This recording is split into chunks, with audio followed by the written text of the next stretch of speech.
महाशिवरात्रि एक महत्वपूर्ण त्योहारों में से एक होता है। भगवान शिव और माता पार्वती के मिलन की इस रात्रि को आध्यात्मिक दृष्टि से अत्यंत प्रभावशाली माना गया है।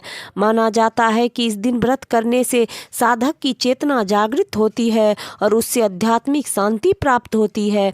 भगवान शिव की कृपा पाने का यह एक महत्वपूर्ण दिन होता है। पौराणिक कथाओं के अनुसार इसी दिन भगवान शिव और माता पार्वती का विवाह हुआ था, इसलिए यह दिन वैवाहिक जीवन में प्रेम और सामंजस्य बढ़ाने के लिए बहुत ही शुभ माना जाता है। इस रात ब्रह्मांड की ऊर्जा का प्रवाह ऊपर की ओर होता है, इसलिए इस रात जागरण और ध्यान करने से आध्यात्मिक और मानसिक शक्तियाँ कई गुना बढ़ जाती है।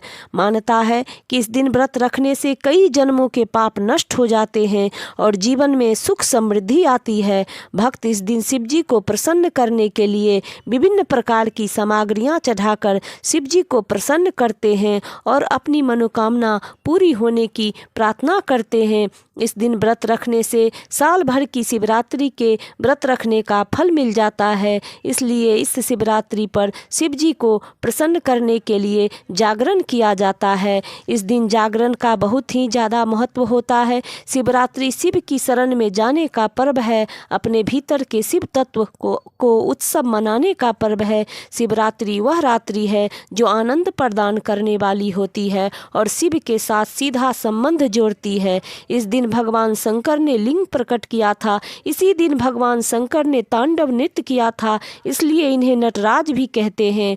ऐसी मान्यता है कि जो भी भक्त पूरी श्रद्धा और भक्ति के साथ शिवरात्रि व्रत करते हैं और जागरण करते हैं, उस पर भगवान शिव की कृपा बरसती है और मनोकामना पूरी होती है। इस दिन व्रत और साधना करने से अन्य दिनों की तुलना में 100 गुना अधिक पुण्य फलों की प्राप्ति होती है, इसलिए इस रात्रि को जागरण करना अत्यंत जरूरी होता है। महाशिवरात्रि शिव तत्व के जागरण की रात होती है। शास्त्रों के अनुसार भगवान शिव ध्यान अवस्था में होते हैं।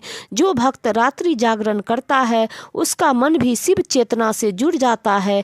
इस रात जागरण करने से मन, शरीर और आत्मा तीनों जागृत हो जाते हैं। इस रात किया गया जप, तप, व्रत और ध्यान कई हजार गुना फल देते हैं और शिव की कृपा प्राप्त होती है। इस रात जागरण करने से अनेक प्रकार की मनोकामनाएं भी पूरी होती है और शिव की कृपा बरसती है। अगर आप भी शिव की कृपा पाना चाहते हैं तो शिवरात्रि की रात्र को जागरण करें और चारों पहर का पूजा करें। ऐसा करने से शिव जी प्रसन्न होते हैं और मनोवांछित फल प्रदान करते हैं। अगर यह जानकारी आपको अच्छी लगी हो तो वीडियो को लाइक, शेयर और सब्सक्राइब जरूर करें। कमेंट में हर हर महादेव जरूर लिखें। राधे राधे।